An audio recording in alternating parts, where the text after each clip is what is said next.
Alright. Alright guys. Um Today I just wanted to what is going on? Okay, I just wanted to document um how the rage actually works, the valorant cheat. Um I've reviewed my notes. It's been a couple years. It's been 2 years now actually. Maybe a bit more than that. Since I got it working. So yeah, thankfully I did make notes. Thankfully, it's not too bad. It might be able to be, traced and actually explained properly. Um, so the first part that I'll start with is not any of the crazy bypasses, but I'm just gonna start with how the the user program actually works. Um, so this won't We're not going to start with the crazy stuff because it gets way too technical, and I feel like it just should be left to last. So I'll do it in this order, even though it's not the order. Actually, it is the order that I made it in, so it makes sense. Um, Firstly, let me just look.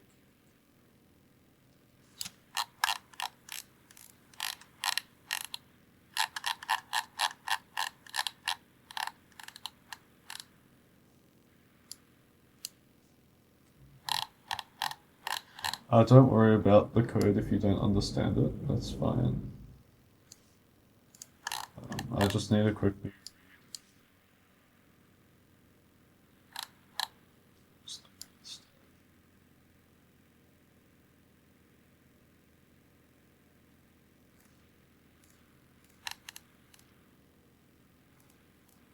Alright, that should be fine. So, what the program does is literally all it does is scan a section of the screen for purple pixels. That's basically all it does. So, there's a couple functions which get all the pixels of the screen, and then it converts it to hue, saturation, and V. I don't know what V stands for, but basically, it's in this rather than red, green, blue. And the reason why is because red, green, blue really sucks. It's not how you see colors. You don't see them on three separate streams like red, green, and blue. How you see it is more like this, where so as I'm moving my mouse right now between different colors, only the hue is changing, and what the cheat does is it specifically looks for the purple pink-ish hue because that's what I have the color settings on Valorant to. And so let's just say it starts at 180. This is the low end.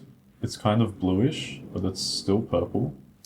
And then the high end would be like 200 and something, where it's kind of pinkish turning red. And it'll look for colors in this hue range rather than trying to fiddle around with red, green, blue constraints. So that made the color detection a lot better, because earlier I know it would just shoot at something that wasn't even pink, because the RGB values happen to be within the bounds, even though it wasn't visually pink, which is really stupid. So this is just so that it's a more natural color conversion, and it's a lot less schizo, and it actually shoots at what you want it to usually, unless there's something that's really pink on the screen, which often happens actually. But that's the main part of it, to be honest. Okay, and then so once it scans the screen, right, it goes like this, this, this. Oh, it says a pink pixel. Alright, and then let's just draw it. So we got like, and then we got, this is the radius it scans in. We got like pink person, pink outline.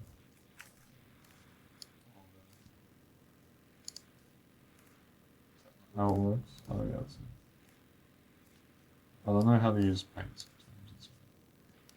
And then we got a pink person, like this. It's got that's a head and shoulders.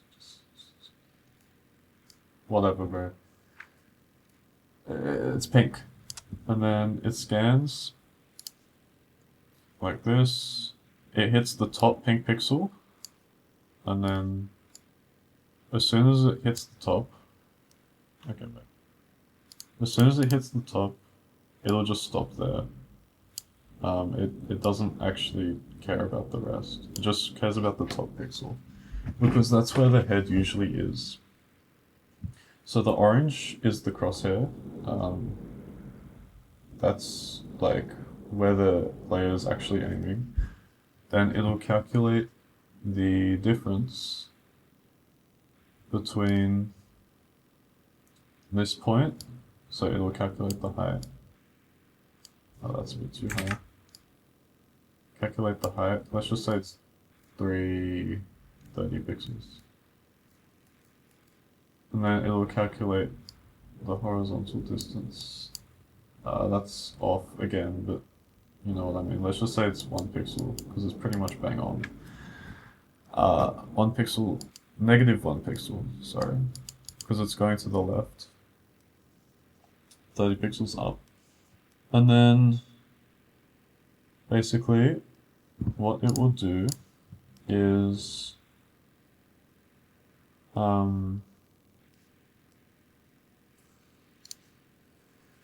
okay, simplistically, the first thing I did was I just, alright, it goes up 30, minus 1, and then I used the sensitivity.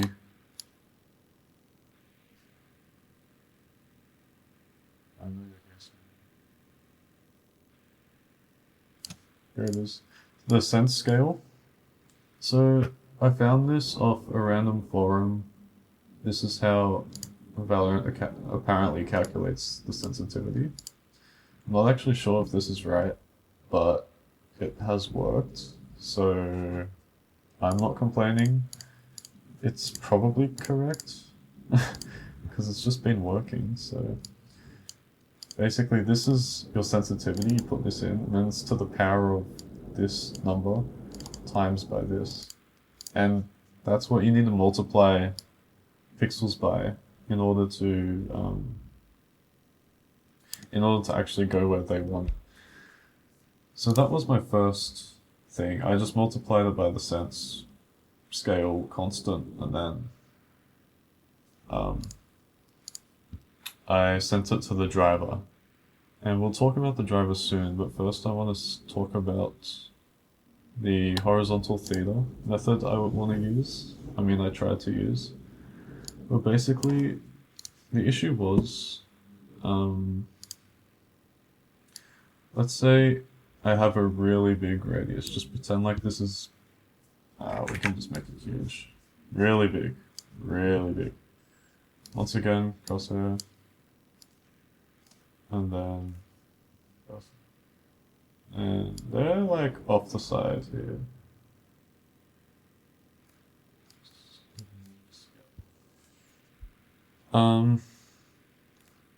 So what would happen is it would, once again, calculate like, okay, this is a ton of pixels. This is like 400 pixels or something.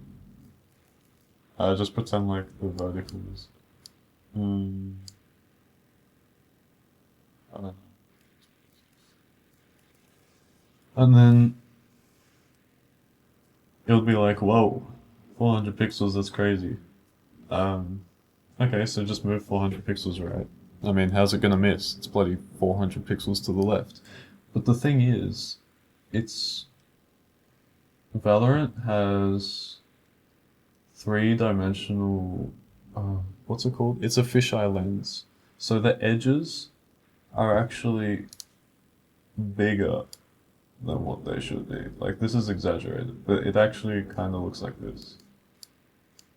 And you won't notice this while playing. And I didn't notice it until I actually looked at the edges of my screen and moved my mouse. It is so trippy, but things at the edge of your screen are actually huge. So even though the true player position is here, what the thing actually saw was this. It was like 300 pixels. And it was like way higher. Like 10 pixels up. And so I was like, crap, how do we fix this, man? And then there is some crazy world to screen function which uses like linear algebra, I think, and I was just like, bro, I'm not learning that. And I never understood it. But what I tried to do was convert it to an angle and then convert it back to like how far it should actually be. But I don't think that actually did anything. Because like, why would it? If you convert it to an angle, you try to nudge it in the right direction just by like some constant or something. And then like convert it back. Like it kind of helps, but it was still undershooting on very big target movements. But this honestly wasn't really a problem if you just had your FOV small like this, because then it's not far enough for the fisheye lens effect to kick in. Alright, so how does it actually move the mouse? So this is the move function. We go to it, it goes to kernel driver, and makes a request to Rage DRV1. Basically, all it does, it's the normal way to communicate with drivers, right? You just send it off to the kernel and it processes everything and it eventually gets to your driver. And then the driver is like this. And this was really hard to code, like at first, because I never saw what a kernel driver was. I never knew what it was. And then all of a sudden I had to code one to actually make this. But I actually didn't code this one first. So the one that's referenced here, HDRV1, I did not code first, so we're going to go in the order of how I coded it. We're going to skip over this one. Now this one's a beast, alright? So I was looking around on the internet. This took me a long time to find. And then I realized there was this person. I'll try and find it. But why?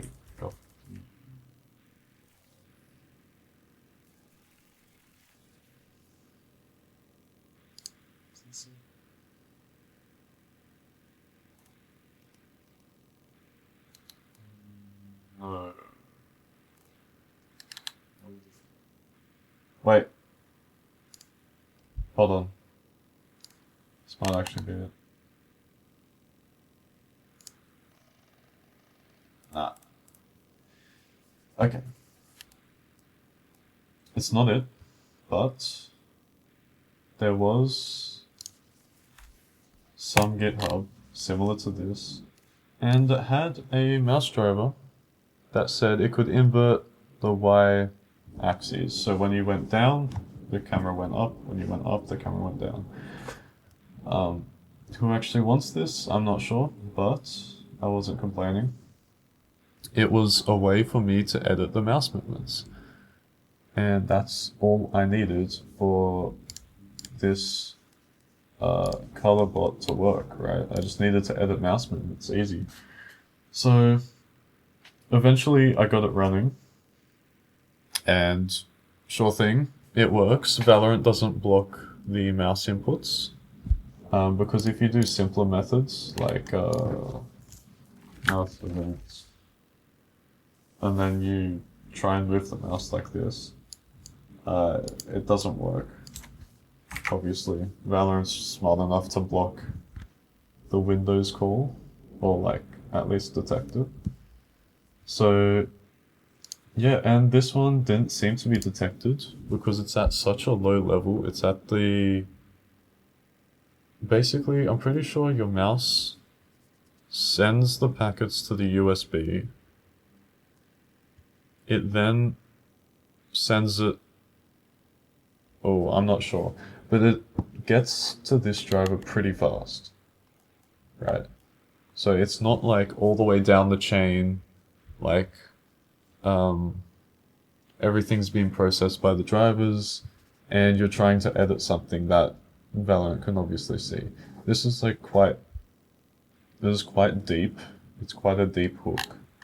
So that's what I liked about it. And it wasn't detected. So I was like, well, I guess I'll use it. And then... So... And then I had to look through the 1,000 lines of source code or whatever, and I found this function. And then I saw this description. Called when there are mouse packets to report to the RIT, you can do anything you like to the packets. For instance, drop a packet altogether, mutate the contents of a packet, or insert packets into the stream. And I read this, and boy, the joy I had, bro. I was like happy for the next 3 days after reading this. I didn't even code it. I didn't even code it. I just read this and I was like, that's it. This is the best. And then, so obviously this is the function I want to modify, because, you know, I can literally change the mouse movements according to the comment. And so I had to research a bit what all of these do, and how to actually get input data. And there's a whole bunch of things. The input data is interesting. I had to research it. Well, not research it. I had to experiment, like what buttons correlate to what button flags. So 64 is the back button. It's like the thumb back button. And that's the thumb back button down. This is the thumb back button up. I'm pretty sure. So I made it so that while you're holding the back button, it will turn off the aimbot. This was because Astra smokes are purple, and it would be really obvious when I'm just like shooting at random Astra smokes. And it would also be really annoying. So I just made this little thing. So, yep. If you're pressing that, it's just off. And then I was like, okay, how do we get my mouse movements from here, where the color is processed, all the way over to here? And so I tried many different methods. I tried doing the normal method. I tried shared memory, where this thing would map memory with this thing, and then when this thing wrote to the memory, this thing would read from it and it would see it. And I even tried this, this one writes to a file, the colorbot writes to a file, and this one will read from the file. And what would be in that file was the mouse coordinates to go to. And none of it worked. And what I realized is this mouse driver is actually so low level, it's not a normal driver. it's a very strange driver. It doesn't like to behave as a normal driver. All it does is mouse, and it just passes mouse input, and that's it. Like, I couldn't figure out how to get it to communicate. And then, after a long time of struggling with this, I came up with, it's not really a genius solution. It's not a great solution either. But I came up with writing a separate driver. And you might be like, bro, what the heck? Like, what's going on here? Alright, let's get the drawing going. So, this was the issue I had. Color what? Info. I'll just call it that. And that was mouse. Yeah, that's terrible handwriting. Mouse driver. And then, so this part, come on. How do I? Oh. Oh, right. Just patch that up. Does that work? Yeah. Well, it doesn't. Okay. Let's color that in. Yep, good enough. Should be right. Actually, that's a horrible color. Just bear with me.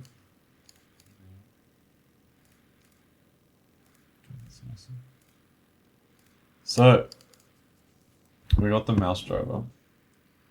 And the reason why I colored it differently is this is... can't read that. This one is...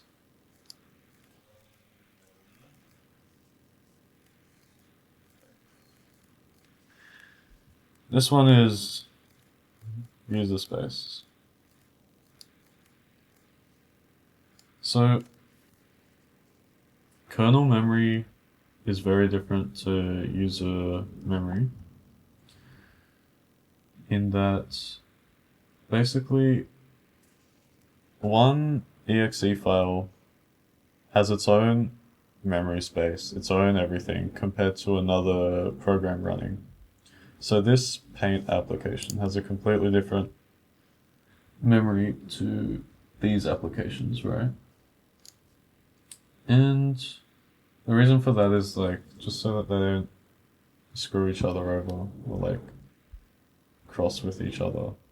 And it's also for security, a whole bunch of other reasons. But in kernel space, there's actually something, it's like they all share the same memory region. So one driver can literally just read and write to another driver without any problem. And it doesn't matter if it's a mouse driver or a weird driver or a normal driver. They can all write to each other and read to each other. Well, granted they have the right permissions, right?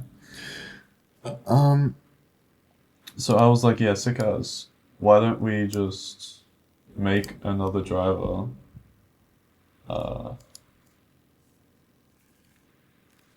HDRv1. And I wrote one because I thought I would have to make like multiple because I'm like, I was kind of scared because I made multiple mouse drivers because I was really struggling. It's for HDRv1 and it stayed as one and I'm really happy about that. There was some stuff I did for the mouse driver where I genuinely had to start over. Like the project was bricked. So yeah. So I was like, okay. So these guys can communicate to each other because they literally have the same address space. This one can just read normally from this one. Or this one can write to this one, like, easy. And then I was like, okay. And we can just do the normal communication from this one to this one. With IOCTL, where like you'd pass it to the kernel and then a bunch of stuff would happen. Your information would get sent to the driver. But you can't do it with this one because it's a mouse driver.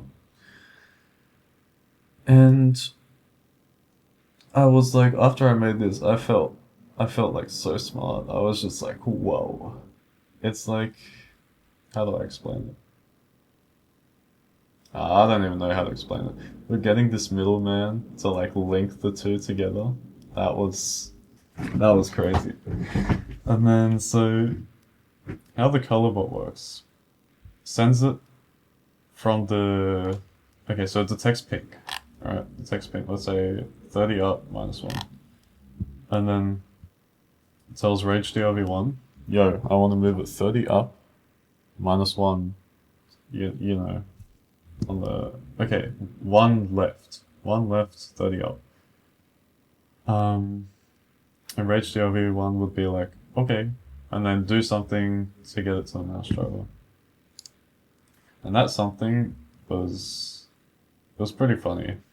So I was like, okay, how do we get the address that we want to read from? Because in memory, there's heaps of different addresses. So these ones share like the same address space, right? But how do I actually locate where the heck this is and where the data is that I want to read? Like, where is it? Oh. And so how I overcame that was I did this. So this very specific thing here. I have a structure in this one, which basically, this one is Rage DLV1, by the way. This is the one accepting the data. And when it runs, it sets the left down command to this number, the X move command to this number, the Y move command to this number. The numbers don't really mean much. They're just unique numbers that I can scan for. So what this one does is it scans, okay, wait. Let's just write 3, 7, 4, 6. And then this one would scan for 3, 7, 4.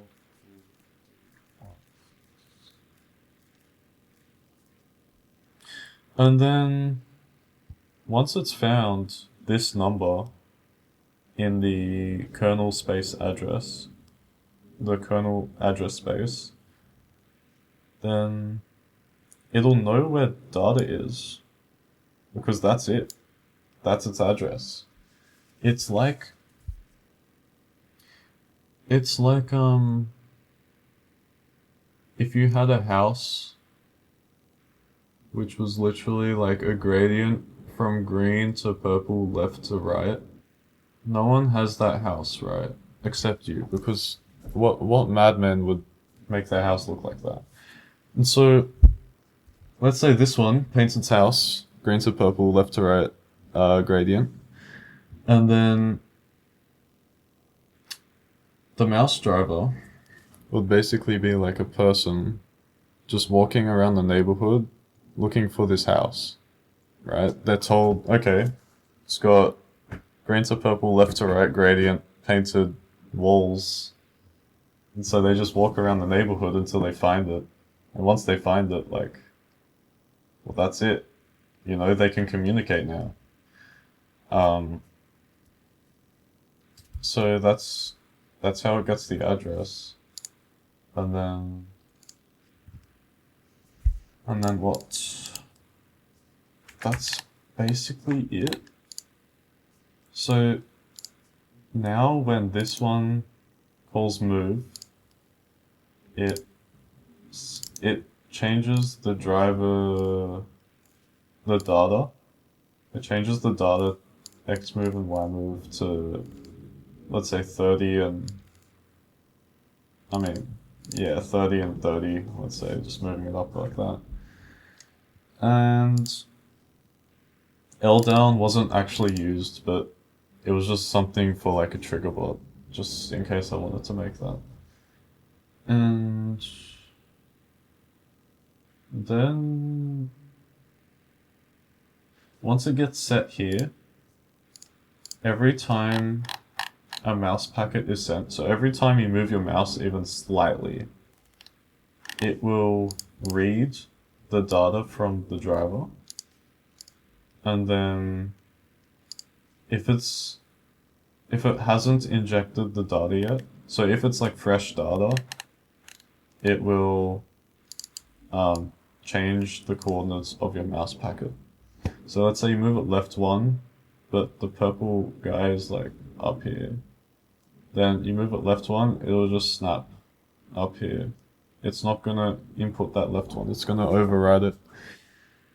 And so that's how that works. Pretty simple, honestly, like if you just think about it. Once again, don't worry about the code too much. Honestly, I can't read a lot of it. Like, I don't know what the heck this really means. Like, I know it's passing in the mouse data to tell it to move. I don't know what this is, you know. So like, don't be ashamed if you can't like read it. It's just the general structure I want to show. So now you're like, alright, so isn't that like, just slap it onto Valorant and you're all good? Isn't that done? No, we're not done. And the reason why is you can't load your own drivers on Windows without, I mean, you can pay for a certificate, which is like $200 a year or something. I don't know, it might be different. But I didn't want to do that.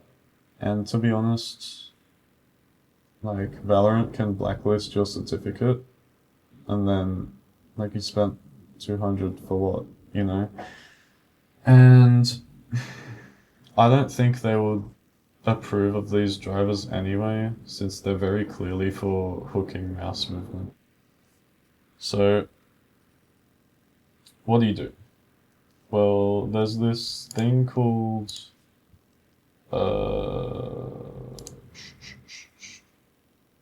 where is it?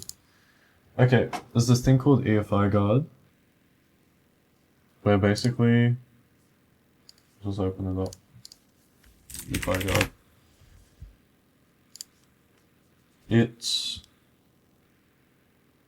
a way to disable signature enforcement. So if you don't have a signature, you can still run your drivers, which is exactly what we're after. So basically, what you do is you download it, chuck it onto a USB stick, and then you just follow the instructions here, really.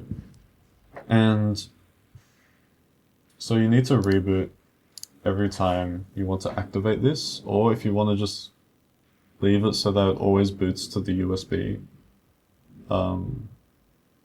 that's fine. But it takes like an extra 10 seconds to boot, and so I don't want to leave it. So I just reboot my computer every time I want to use it. And it's also like kind of sketch to have patch guard disabled and driver signature disabled, but you know. So once you've got that, you can disable driver signature enforcement, and then you're basically good to go, right? Right? No, because Valorant, and we'll just leave it on this slide for a bit, I'll just talk. Valorant requires two things. At least after your hardware ID bans, it requires two things. So, okay, before I was hardware ID banned, all I did was turn secure boot off and I turned my TPM 2.0 off. And what that does is basically it makes loading this EFI guard first it makes it kind of invisible because the TPM doesn't log it. Usually the TPM will log all of the boot things. And if secure boot is on, you can't run your own EFI files, similar to the driver signature enforcement. But I could just run, secure boot off, TPM off, run Valorant, hey again. But the thing is, after your hardware ID banned, Valorant steps it up a bit. And so I needed to step it up a bit because they required me to have secure boot on and my TPM on. And I was like, crap. So I had to figure out a bypass. And we're getting to like the hardest part. I mean, it's not the hardest part, but it took me the longest to research for. And so we've got all these three. They're fine, they work, but we need a way to either fake secure boot is on, or have it on and still load the EFI guard. And I also need to modify the TPM so that it doesn't log that I've run this EFI file. Because if it logs it, Valorant won't be able to... It just won't run, because it detects that you're running something sketchy. So I had to do those two things. The first thing we're going to start with, and hopefully I can pull it off. We're going to start with TPM. Yeah, TPM. I'm most familiar with that one. So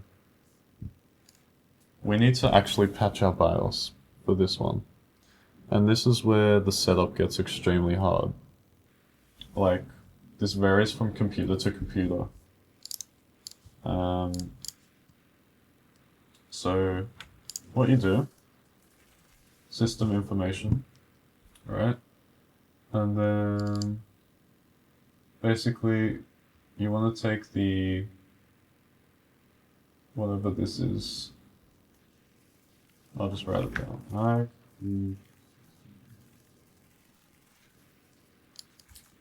And then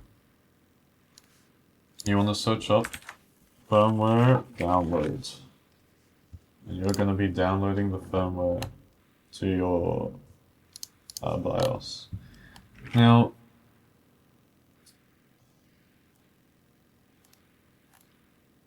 the one that you should do is like the most recent one. But if it's too hard to patch, like, you can always do like a different one. Like if you're genuinely struggling to find where to patch the most recent one, you can do this one. But be very careful because sometimes they fix very important vulnerabilities like logo fail. Whatever this is could be extremely important. So make sure don't get one like all the way in the bin, like down here maybe. Just kind of like up here. I'll just be downloading the most recent one since I should be okay to patch that.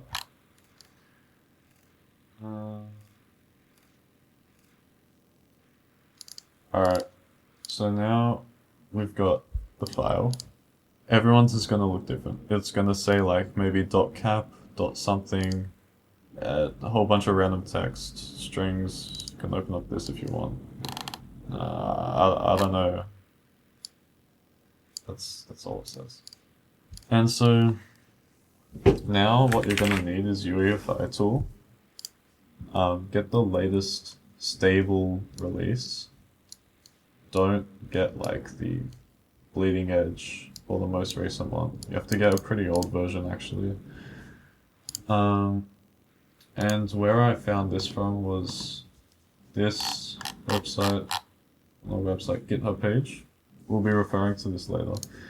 But that's how I knew how to edit BIOS files, so that's very good. Just load in the BIOS file. You want to go search text. Image var. And you can double click on this. And you'll find security stub.exe. And this has the check for both secure boot and also it handles the TPM. So this is actually the only one we're going to need to extract and modify. Security stub.exe. This is the only one we're going to need to extract and modify. Thankfully. So, once you got this, you're going to need Ghidra and also a good amount of competency with reverse engineering.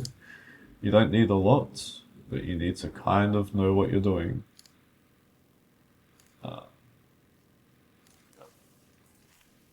So hurry up, Ghidra. So make a new project, do whatever you need to do, load it in. And then, yep, okay, double click. Yeah, go for it.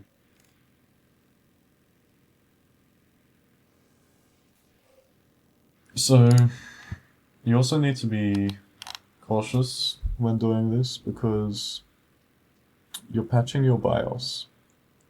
I think there's a possibility that this will break your system if you do it wrong. So, this really should only be done if you know what you're doing. You don't have to know that much, you just have to be moderately, like, aware of what you're doing. I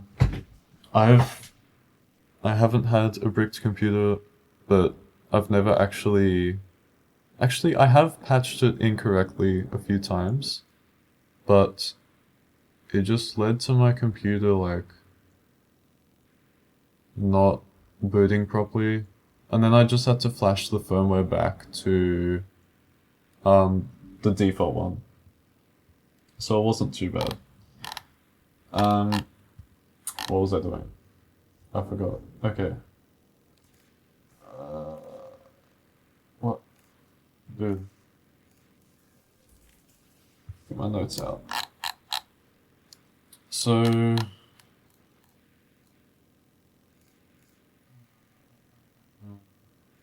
Alright, what we do is we search for reference to this integer.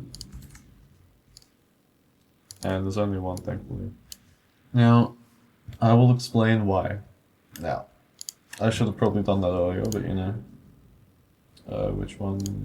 Okay. Let's just observe this code.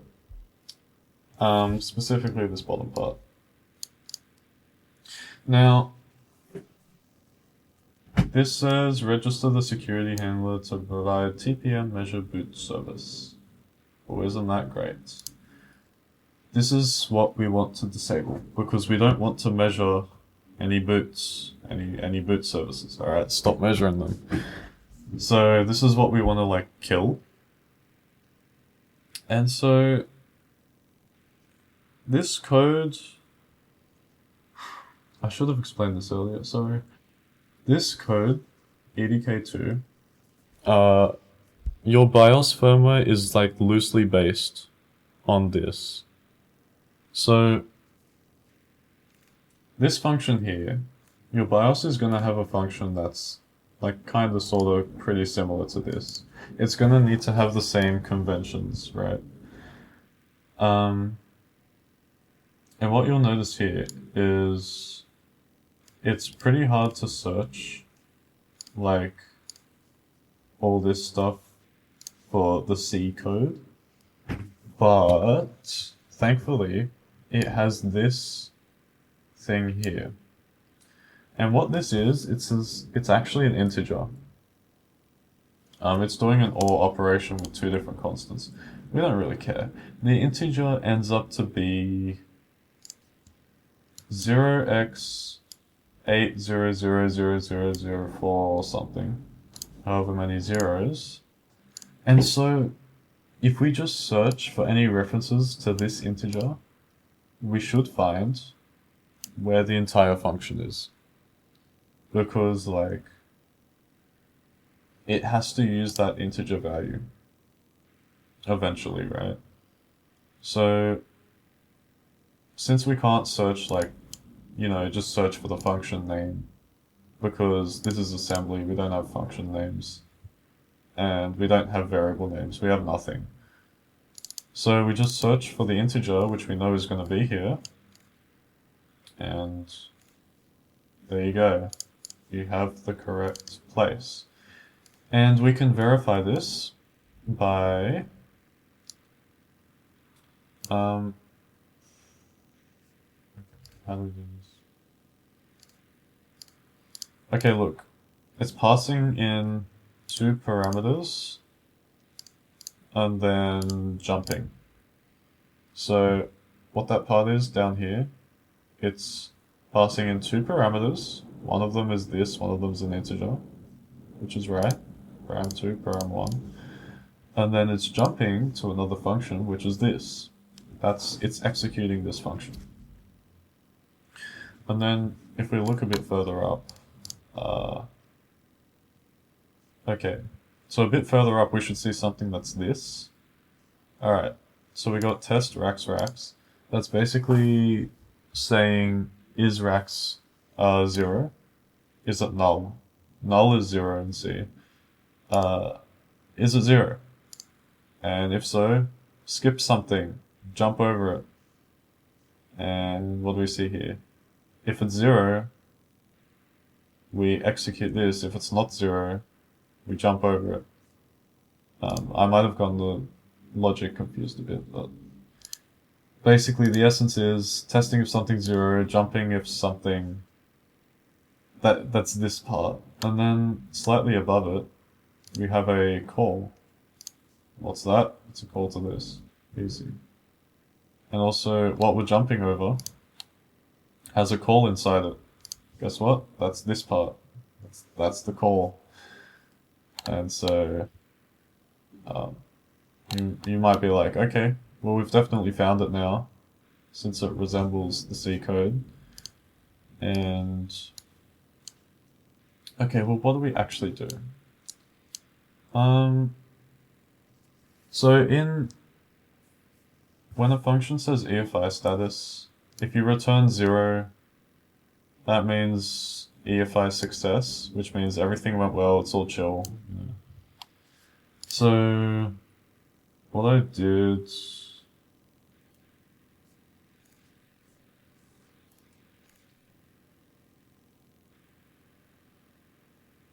Yep, okay.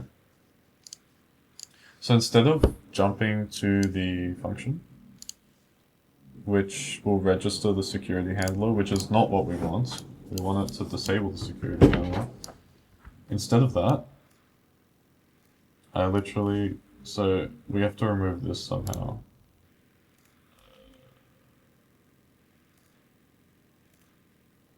How do we... I don't know, I haven't really used Ghidra. So...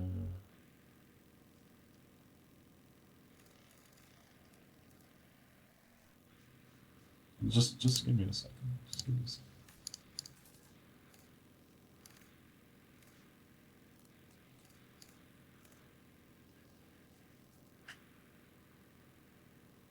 Patch instruction. That's great. That's beautiful. Thanks. So the return value, it's pretty much always stored in rack, I think.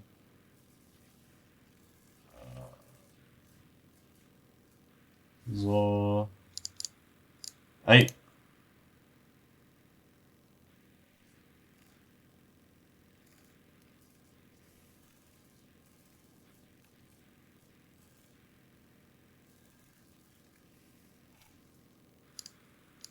Invalid instruction and or prefix.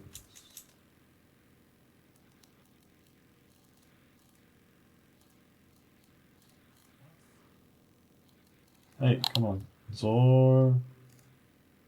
EAX. Is this how we do it? Oh my gosh. Okay, sure. Are we good? We're good? We're good. Okay, Zor EAX. What that does is it sets EAX to 0. You might be like, well, why don't you just use like a set EAX 0 or move EAX 0? That's because this uses 2 bytes instead of 3, so it's like slightly smaller. Then can I just edit the bytes, bro? Like I know. Ah, damn it. Rats. Rats. Yep, C3. Good. So what this does is it sets the return value to 0. Then it just returns, and it never calls register security to handler. And so what that does is it never logs anything. It doesn't log what EFI files you've loaded. It logs most things, but it won't log Windows being loaded, and it won't log your thing being loaded. And this is the bad way to do it, but it's fast. I remember how to do it. It's simple. It's easy to explain. Right now, my BIOS is actually running a version which I don't know how to do, but here's the notes. The slow way. These are the notes on how to do it the other way. And what the other way does is it makes it so that only your EFI file doesn't get loaded. I mean, doesn't get logged. So Windows gets logged, but your EFI file doesn't. And that's just, it's a lot cleaner, because if Windows isn't being loaded, then obviously you're doing something with your TPM suspicious. Which is like, it's more detectable to an anti-cheat. But right now I'm actually running the better version, which logs Windows as well. But I just couldn't be bothered to show that right now. You can figure it out yourself.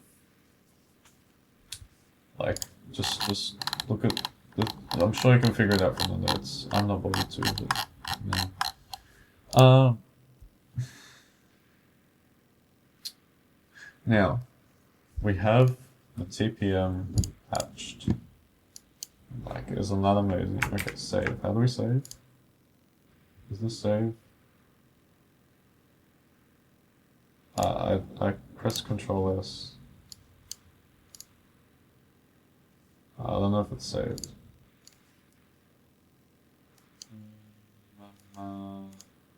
Let's just pretend like it's saved. Alright. Now, we need to patch the secure boot. So we're done with this now. Bye bye. The secure boot is a bit more of a hassle, because this tutorial, he has a very different BIOS architecture to mine, and so it was extremely hard for me to actually do it. But if you follow his tutorial and you can get it, then that's great. But it took me a long time to actually figure out how to do this. What the tutorial actually does is basically you leave your secure boot on, but you can run your own EFI files, and there's no problem. So if we just follow the instruction, kind of take a look around, search scalars once again, for this. Oh yeah. You have to convert the scalar to a negative number, because I don't know, bro. I didn't make Ghidra.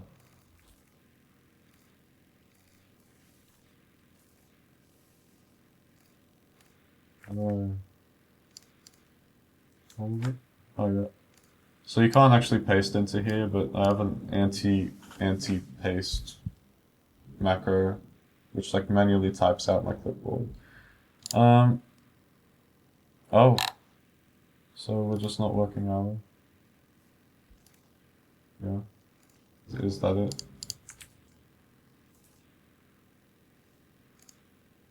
You just don't feel like it? I saw you.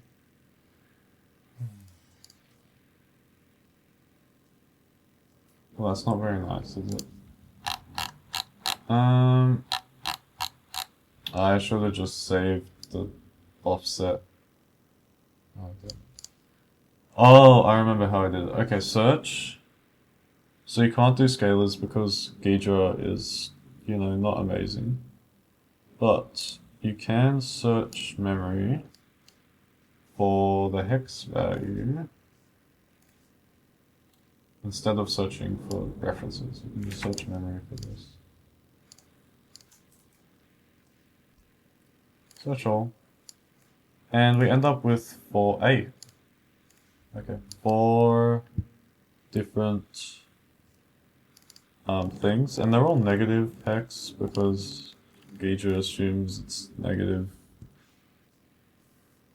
I don't know. I thought decompilers usually assume it's positive, but this one doesn't.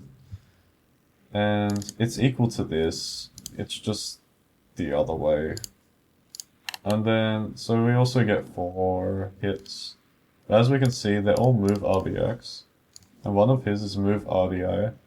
So we can already see, like, this BIOS is not the same. And everyone's BIOS will be different. Unless you have the same BIOS as someone else, obviously. And what you have to do, get the decompiler going, and just look at it. Let's go through this one first. So what do we know about this?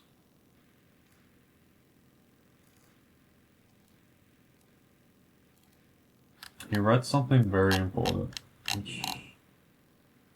Okay, you can identify this as the handler because it checks the secure boot policy status as defined by the UEFI specification. If this policy is disabled, the handler simply returns EFI success. So, basically, if there's a parameter that's 0, that means always execute, which means it shouldn't check the signature. And that's basically how you identify it. Like, that's the best you're gonna get. So, okay, looking at this, if param1 equals 3, what does 3 mean? 3 means defer execute on security violation. And then it sets this to the number we were looking for.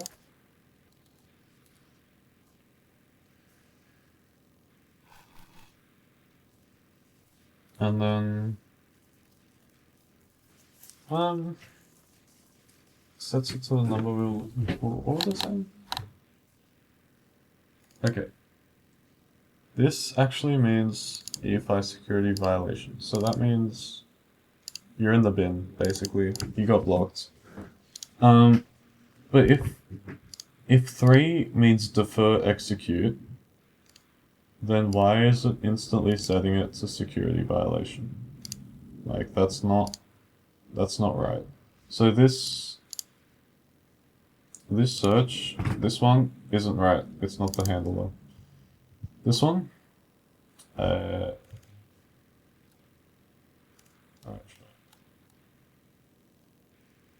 this one, it checks if something is 0. It has 2 separate ones. It has 2 separate references to this number, which I don't think that's right. So we go to the last one, and wait. Actually, these are all negative. Interesting. This one, it actually identifies as positive. That's strange. Oh, And then, so if param2 equals 0 or a bunch of stuff, we'll just focus on this. If it equals 0, what does 0 mean? Do we remember? Always execute. So if it's 0, then uvar2 equals 0, which basically means EFI success, if we remember from the other function. And if it's not 0, so if it's not always execute, then run a whole bunch of crap, and then EFI security violation. So it's kind of, this one's probably the hardest part, because there's multiple ones, and you gotta know which one's the right one. To be fair, you could probably just literally, like, kind of brute force it. And, like, patch one by one, but that would take forever. It takes a while to flash your BIOS, by the way. So I wouldn't recommend it. But this one, it has the general structure, it looks like it, it's kinda right. All you want to do is literally just go to the top of the function, up here, and then I'm pretty sure you can just, actually, nah, you don't have to do that. Just right here, move RBX, this, patch instruction. Change this number to 0, so that's always EFI success. We'll choose this one, thanks. And also make sure to fill the remaining bytes with NOPs.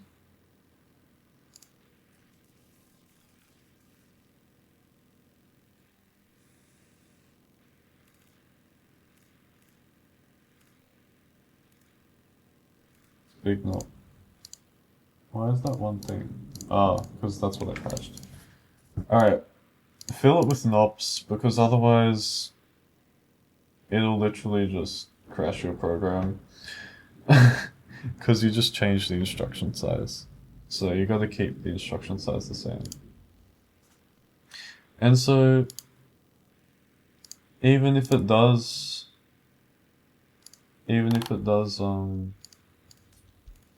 detect what you're doing is like sketchy, it'll just return 0 anyways, like who cares? So that means EFI success and you're all chill. So save that. Let's just pretend like it's saved. I'm not actually bothered to patch my BIOS. It's already patched. And then what you want to do is what's it? Okay. You have to replace body with whatever your patched file is. And then file... Actually, I forgot how to do this part. Save image file. Make sure it's the same name as your other one. But obviously it can't be the exact same, because otherwise... it can't be the exact same right now. Because it'll just troll. Okay. So added .rom for no reason. I'm gonna mark this original. Yeah. We're gonna make this the original file name. The actual file name. And then what you want to do is patch your BIOS. And I think it's different for every BIOS, how to flash your firmware. But usually you just copy the modded thing onto a USB drive. Oh, sorry. Onto a USB drive. And then you'd go to your BIOS and then something, flash it to this file. It'll take a while. Good luck. Hope it works. Also, while you're doing this, actually, this is a highly important step, by the way. Very, very, very highly important. Um, honestly, change your icon for your boot process.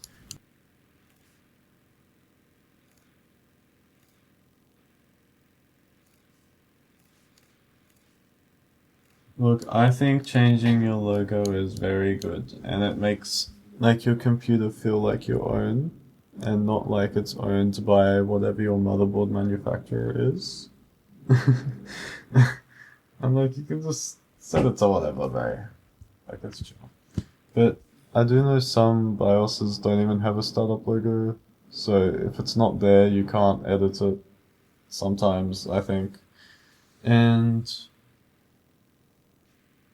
um, some BIOSes do have like signature detection. So if if you patch your BIOS, it just won't let you. You have to get an actual BIOS firmware that's not patched, which is really sad. But thankfully my one doesn't have that, so yeah. So patch it in 3 places: TPM, secure boot, and very, very highly important, the logo. I don't know, I really like my logo change. But anyway, you flash your BIOS, and then what do? Well, you have to run, these 3 things. So I made a folder for that. It's got all of the good stuff in it. It's got some bat files to make it easier to actually run the drivers. So you can see all this. It disables the signature enforcement with EFI guard. And then this one will re-enable the signature enforcement.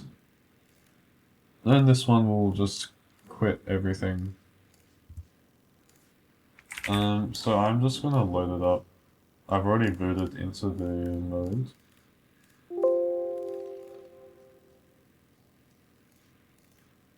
Yep. So you also don't have a lot of time between disabling signature enforcement and enabling it again.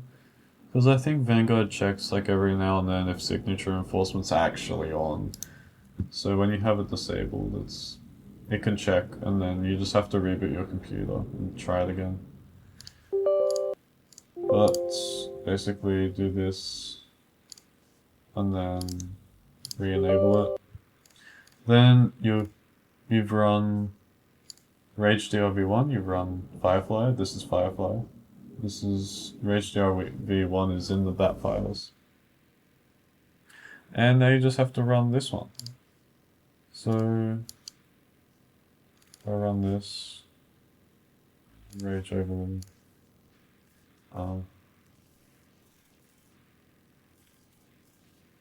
Valorant. And you get to see my throwaway account's username. And then I need to mute my mic so that you don't hear the keyboard. I'll just do that in Audacity later. I'll write the time. It's 1:15.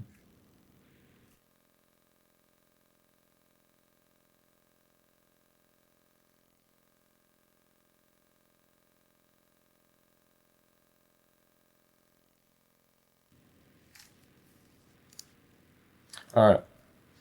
The reason why I called it a throwaway account is because, like, I don't care if I get banned. I've already been hardware banned twice. I don't play this game much. HSC is coming up. So, Are you actually gonna run?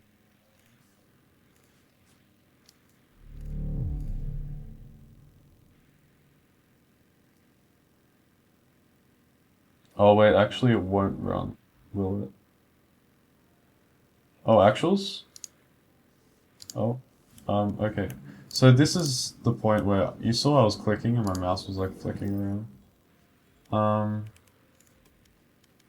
yeah, how do like, my mouse was flicking around. So that's when you have to disable the stupid thing because it's overriding all of your mouse movements. My ultimate's What ready. was Hit.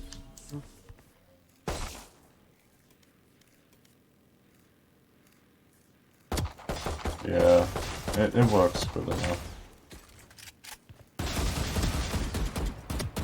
It does miss, actually, like horrendous. But like, I don't know. I used to use it a bit. I don't cheat anymore. I just play normally. Um, but you know, it was fun to make. Was it fun to cheat? It was alright. I don't really recommend it. Like, either play the game or just quit. Find another game. There's definitely better games to play with your friends. That's something I do regret. I regret playing this with my friend instead of like, I don't know, just find a game that you'll like. It's enjoyable and you know some team building game. But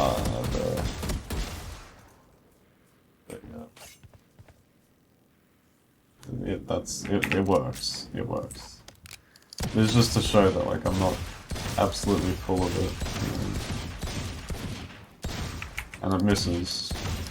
So you know I'm not lying there either. Sometimes it'll hit the edge, and that's because maybe it didn't detect this part, or maybe the FOV is too small. Actually, since I don't care about getting banned, I'm the overlay one. Yeah.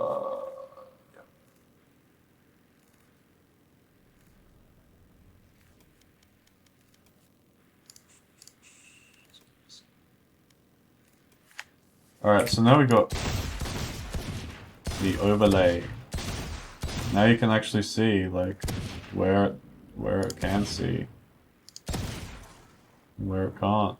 See, that's out of range, that's in range. That's out of range, that's in range. You get the point. And then if you make it 8. Alright.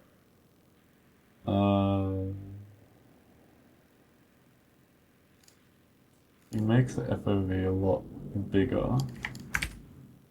You'll be able to see what I meant by... Actually, I'm going to show this. Look at the enemy. Look at this enemy. Look at how wide he gets. You see that? He gets wider. And so, when I'm aiming like this... Okay, it overshot this time. But maybe that's because my correction is too far. But sometimes... Just... Hang on. It won't hit this.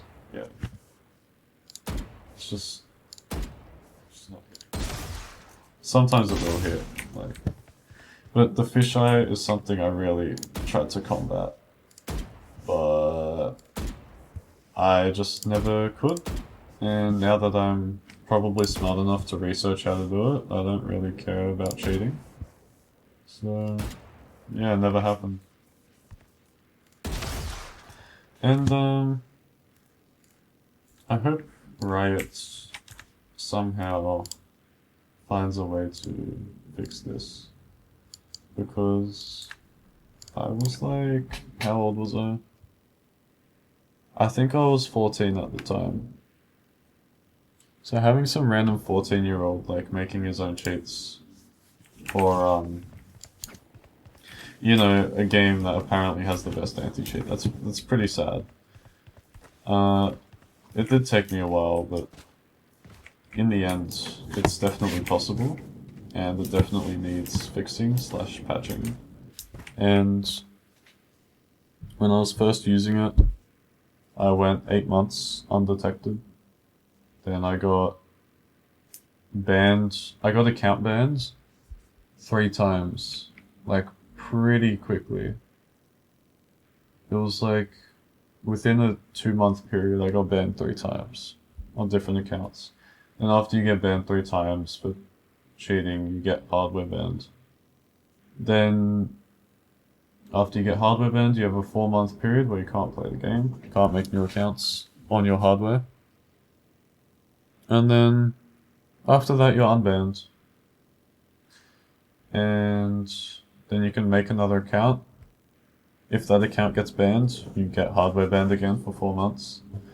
And so on. It's like, bro, just... You don't have to cheat. Like, genuinely.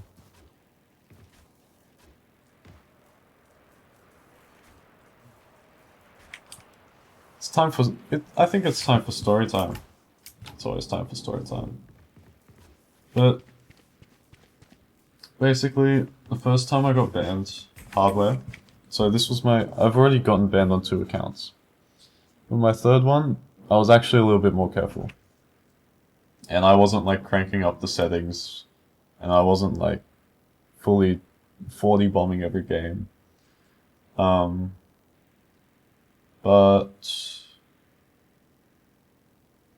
the way I got banned, hardware, was I was in a game. It was like Immortal 2 lobbies. And I quickly realized someone on the other team was trigger botting.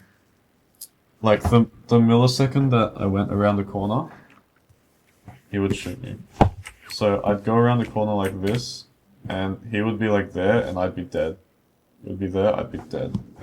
He would just one tap headshot, and I'm like, okay, well that's obviously a bloody trigger bot.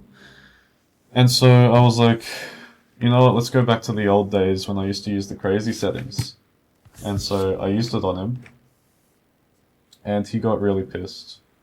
He was like, you're such a cheater, you're so bad, why don't you just play legit? Isn't that funny? But anyway, I kept the settings like way up. I think we eventually won 13-11. It was a close game, even when I was like fully just ripping it. And he says something about how he knows a Riot dev. And I've been told this like 9 times. Oh, I know a Riot dev, stop cheating. Yeah, you get banned. This time he actually knew a Riot dev. I got banned. That was funny. It was definitely worth it though.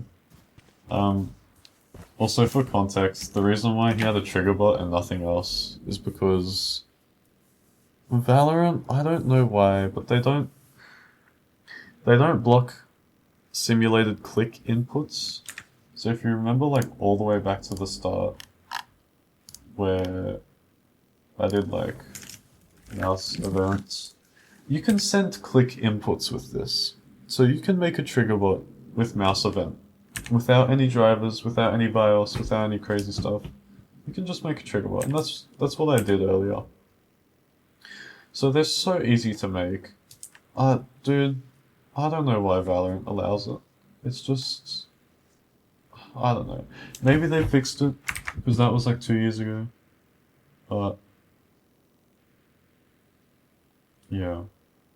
And so, that's why you had a trigger bot and nothing else, basically because he was bad at coding and I was better than him. And that's probably why he was mad, to be honest. He wasn't mad because he was losing. He was mad because he knew he wasn't, you know... he knew he didn't know how to BIOS patch and UEFI and write 2 drivers and, you know... Well, honestly, there's probably easier ways to make an aimbot. But, yeah. And then, second time I got banned, like hardware. So the 4 month period had expired. I just went back to cheating because I didn't I don't know. I didn't actually care about, like, anyone. I just wanted to play the game and have fun. But you can definitely have fun without cheating. Like, you just talk to your mates, screw around, you know. What was I saying?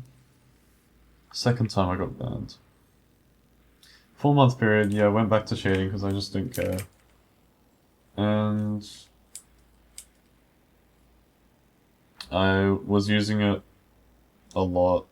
I was dropping 40 bombs, so I had the settings like way up. Also, actually I should show what I mean by the settings. This, this, and this are the 3 settings you change to toggle basically how intense you want the aimbot to be. So offset is basically... Alright, back to paint. So you know how I said it hits the top pixel and doesn't worry about the rest? Well, it can't shoot directly at the top pixel, it'll miss, because you're just shooting at the outline. So you actually have to offset a little bit further down. So like, something like this, so it actually hits the head. And so offset is the amount of pixels it shifts down. So 7, it'll sometimes body shot at range because it's like moving down so much. But it'll like, it should headshot usually. If you want to make it like pure body shots, you'll set it to like 14. If you want to, I usually had it on like 5, which was insane. That's like, no, did I have it on 4? I think I had it on 4, which is crazy. And it basically always headshots. That's when I was pressing the trigger button. And what would I set the FOV to? If I was really lazy and I just didn't want to move the mouse and I could hold 2 angles at once, I'd set it to like 1,000. And then what that does is the FOV is so big that as long as they're on my screen, it'll just flick. It'll flick to them. And if it misses, I can just click again. Like, it doesn't matter. I can just click again and it'll correct itself and it'll hit. So that's when I was really lazy and wanted to cheat like crazy. And then... that's all the settings. That's the only 3 things I changed. This one, this one, this one. I don't really change this one, because FOV doesn't really matter. And also, if your FOV is too big, like if it's something like this, you have to remember the computer has to scan all the pixels if they're purple. So this will actually make it a lot slower. So I usually like to keep it tight back in the day. But nowadays, I don't know. I just leave it. 'Cause I don't use it anymore.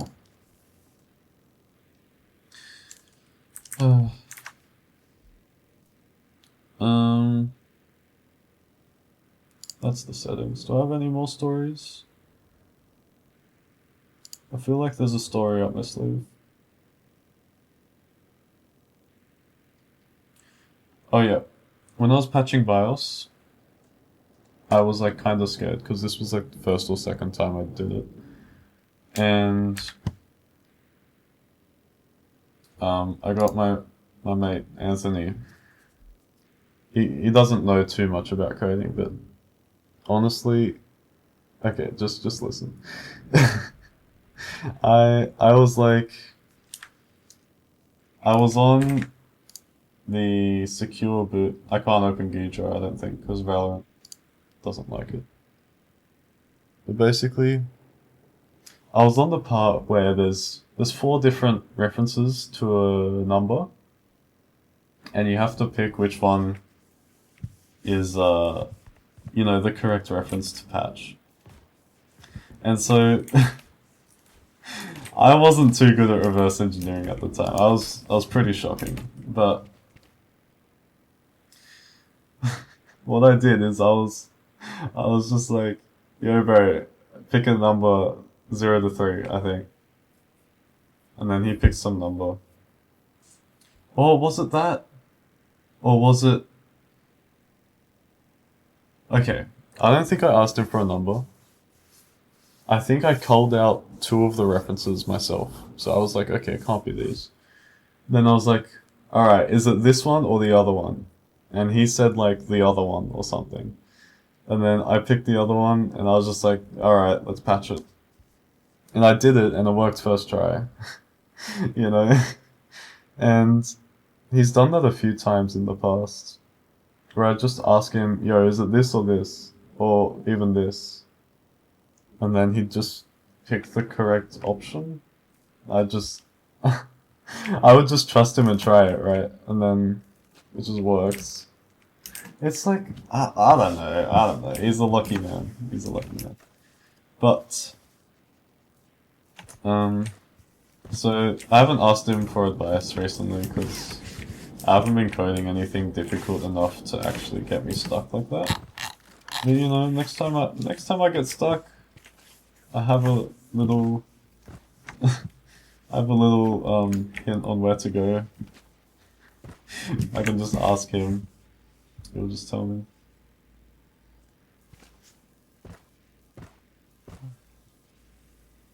And what else?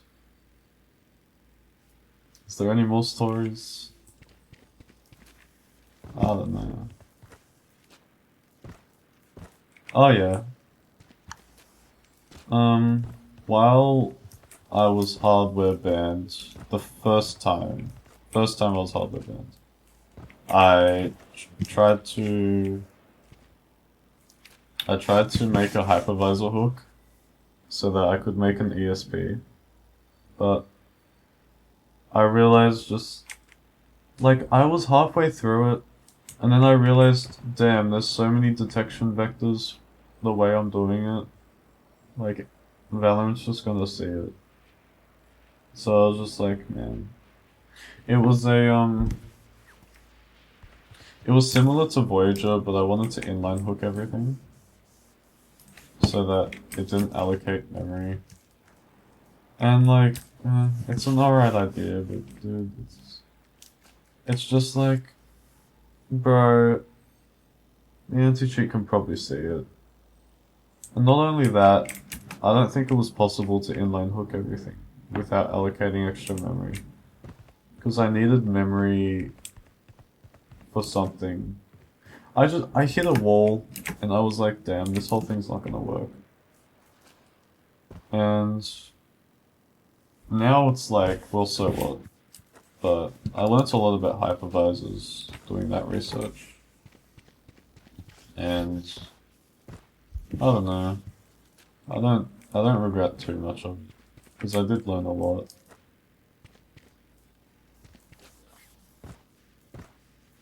Never happened.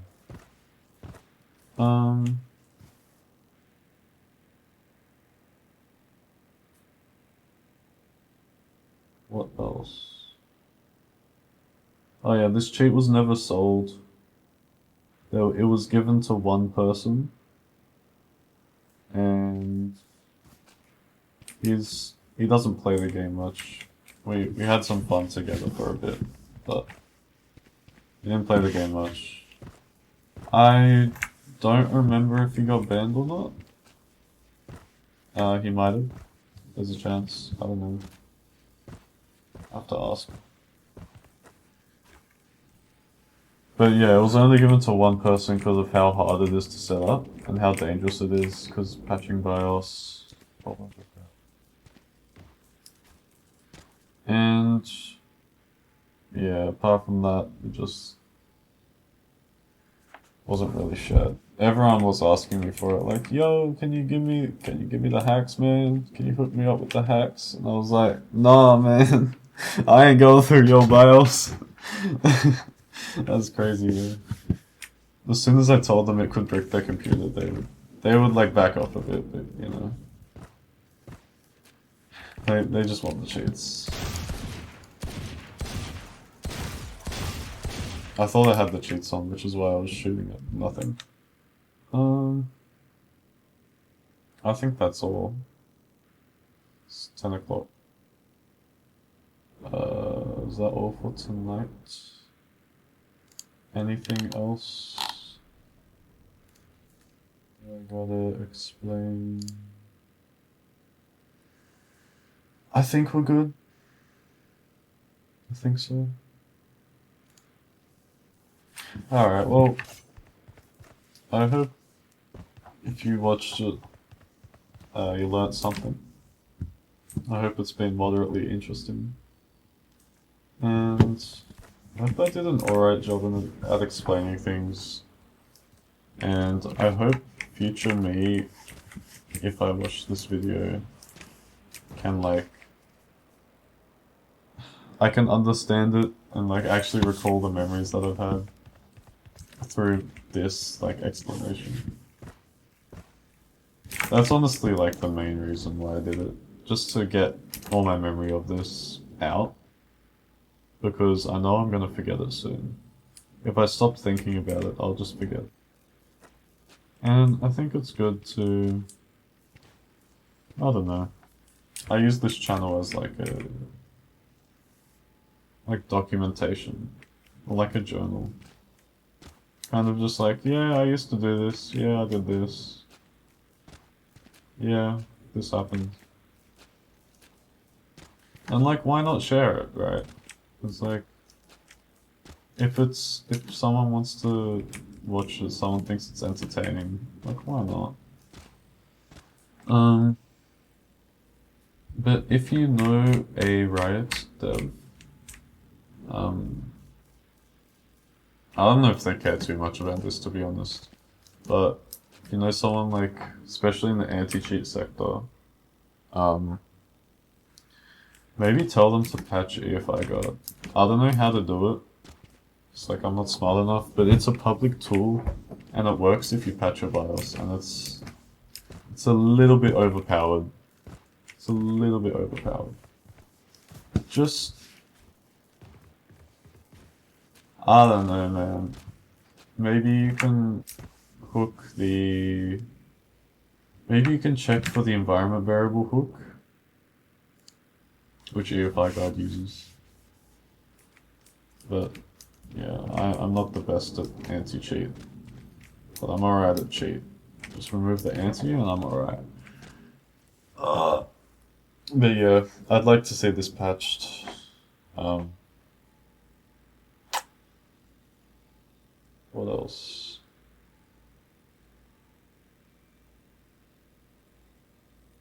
If this wasn't enough information to like try and get it patched, then I can just like ask me in the comments for like specific details if you need them. I'm happy to share. I won't be sharing all the source code because otherwise people will just paste it. I kind of just wanted to go through the technical details for like educational purposes. So like, I don't know, you can just see what's up, see what I'm actually doing. I think that about wraps it up. I don't really have a script, and I don't think I want to say anything else.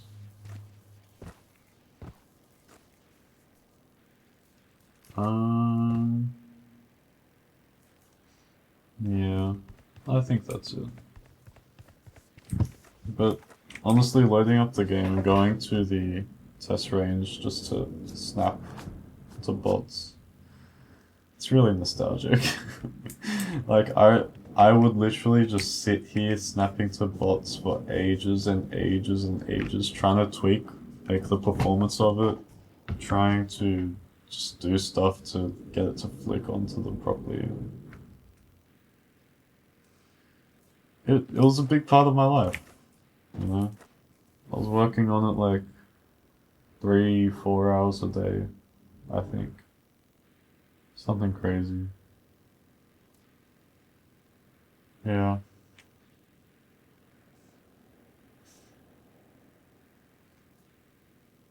I still remember the moment when I first got it running and it snapped when I clicked. That was crazy. That was like, that was something else. Never really gotten that feeling since because as I've made bigger projects, not not really bigger, but similar size projects, it's just kind of like, yeah, this happened before back in Valorant, so when I get it working, it's just kind of like, yeah, whatever. But this was like the first time, and this was way out of my this was way out of my skill level. I should not have been able to do this, and I don't know how I did it.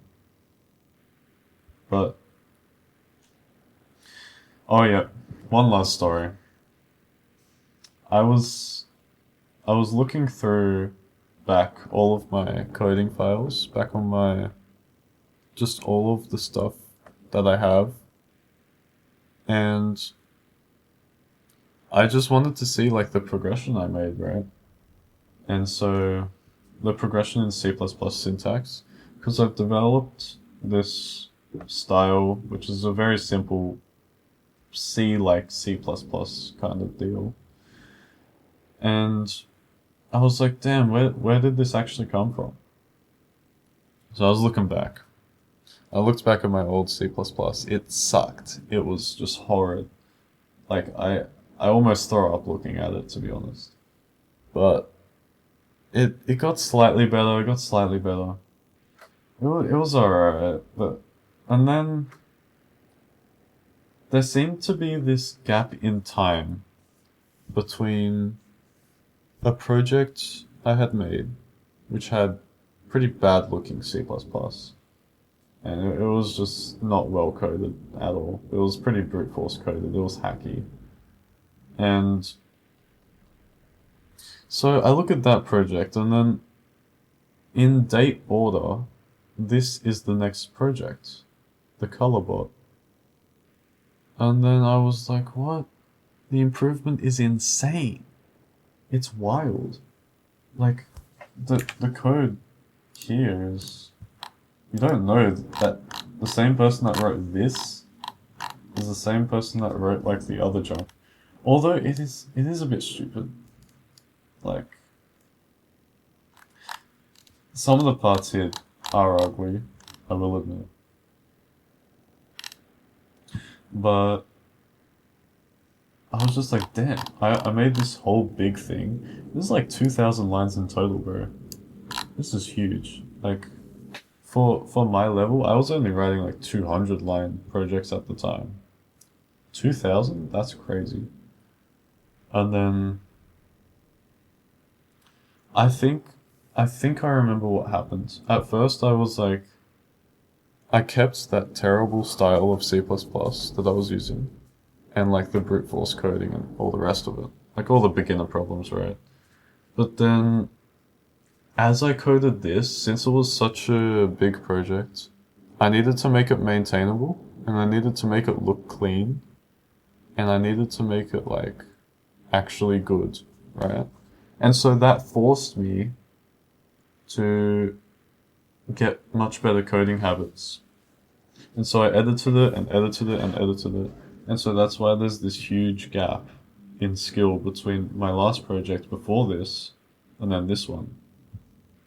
There's this huge gap in skill, bro. Huge. And then after I made this and tweaked it up, uh, I went on to work on a crack me. Took me 6 months to code. It's 7,000 lines long, and I learnt a lot doing that. And my coding got, once again, even better. And then, so this and the crack me are the two things that like skyrocketed my programming skill. So, actually, there was another thing. There was something called oh, I don't know how to explain it, but it was A-star pathfinding solver for this mobile game, which was to do with cards. It's called Match Solitaire. And I wrote a solver for that, and that required really good coding practices because there's just so much stuff that you just have to keep in mind and do and make sure everything works together properly and split functions correctly. Man, the amount of times I didn't know when to make a function like not a function or split it up into different functions. Dude, that was insane. And that once again skyrocketed my skill. So if there's one thing I can advise from all this, it's if you're doing coding, work on huge projects, dude. Just work on massive projects by yourself. Like, it will force you to be better at like actually coding and make more maintainable code. And it'll also just be a good experience. Like, it'll just be fun. You'll learn so much. And like, if you're genuinely stuck, we have AI now. Don't ask AI, yo, do this whole thing for me. Just, if you're, let's say you're trying to read the config settings of a file, right? What you should ask ChatGPT is C++, Windows, how do I read a file into a string? And then it'll give you a function. Now what you should do is understand all the lines of that function. You don't have to necessarily memorize them because they're library specific and I hate memorizing libraries. I always copy paste from previous projects or ask AI. Because memorizing libraries, there's just so much to memorize, dude. It's better to not. Just understand the logic, understand what it's doing, like properly, but you don't have to memorize it. And then once you've got the function, you write your own parser for that config file. So once it's a string, you, yourself, not AI, because you know how to do this, or you should at least, if you're like a middle beginner level programmer, then you write your own thing for actually sorting through the string, finding what config settings are what, and integrating it into your code. So you should do the logic part of it.